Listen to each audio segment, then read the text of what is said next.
सोलापूर लोकसभा मतदारसंघातील काँग्रेस पक्षाच्या उमेदवार प्रणिती शिंदे यांनी आपले वडील सुशीलकुमार शिंदे आणि आई उज्ज्वला शिंदे यांच्यासह जागृती प्रशालेत मतदानाचा हक्क बजावला। यावेळी मतदानासाठी नागरिकांची मोठी गर्दी झाली होती। सकाळी 7 वाजल्यापासूनच मतदान सुरू असल्याने उन्हामुळे मतदान सकाळीच उरकण्यासाठी नागरिक जमा झाले होते। काँग्रेसच्या प्रणिती शिंदे मतदान केल्यानंतर माध्यमांशी बोलताना म्हणाल्या, मला शेतकऱ्यांच्या मालाला चांगला हमीभाव द्यायचा आहे। सोलापूर दुष्काळमुक्त, सोलापूर खड्डेमुक्त, युवकांच्या हाताला रोजगार, विमानसेवा सुरू करायची आहे। त्यासाठी माझा प्रयत्न असून निश्चितच सोलापूरची जनता माझ्या पाठीशी राहील असा दावा त्यांनी केला।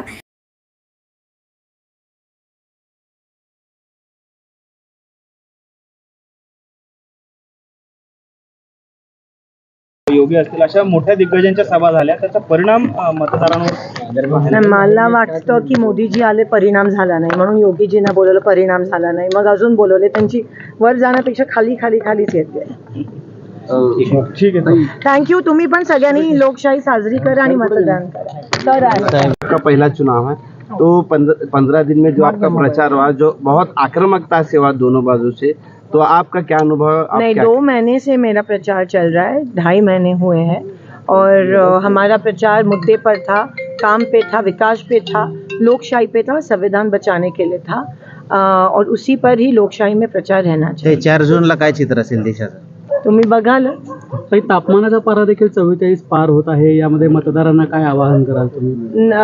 प्रचाराच्या वेळेस तापमान उच्चांक गाठला होता, पण तरी लोक बाहेर पडत होती, कारण का लोकांना ती गावभेटीची गरज होती आणि गावभेटीच्या माध्यमातून आम्ही लोकशाहीची चळवळ ही जिवंत ठेवली, जे हुकुमशाही सरकारने कधीच केलं नाही आहे। त्या उलट आम्ही गावभेटींवर भर दिला आणि त्यांनी दमदाटींवर भर दिला। आज परिवार के साथ आप क्या कुछ कहना चाहेंगे? मतदारांच्या आसपास नेहमी राहतं, जास्त मतदान व्हावं यासाठी लोकांना काय आवाहन करा? नाही, नक्कीच आम्ही लोकांना सांगतोय की जसं आपण गावाकडे जत्रा असली की सगळेजण जातो, तसं आज पण लोकशाहीची सण आहे आणि तो साजरा करण्यासाठी प्रत्येकाने मतदान करणं हे गरजेचं आहे। After thrice consecutive victory in Vidhan Sabha, now you are contesting the Lok Sabha. What difference you are finding it, and how you look at the challenge of BJP candidate Ram Swathi?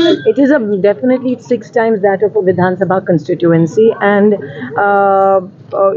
election is an election. Never underestimate your opponent, but the people are definitely very angry with the way the BJP has treated them in the last 10 years. Solapur has suffered hugely because of the BJP, and people want to take that revenge, and people want development. Now they don't want anything else apart from development.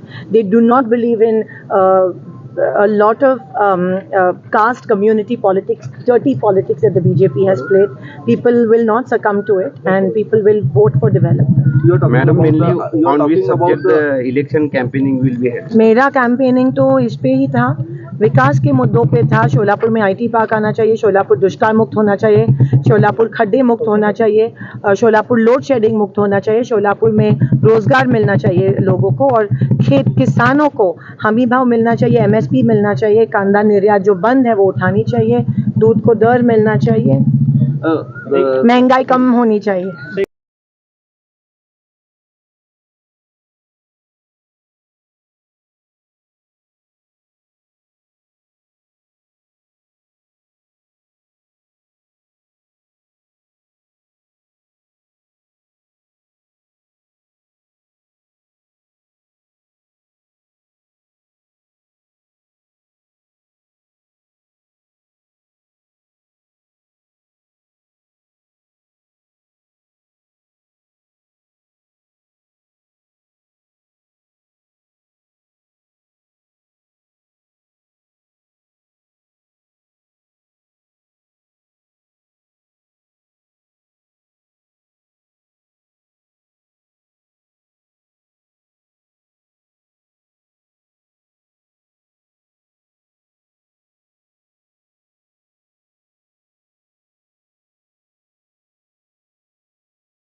मतदानानंतर सुशीलकुमार शिंदे म्हणाले, ही लढाई संविधान वाचवण्याची आहे आणि यासाठी आम्ही मरेपर्यंत प्रयत्न करू।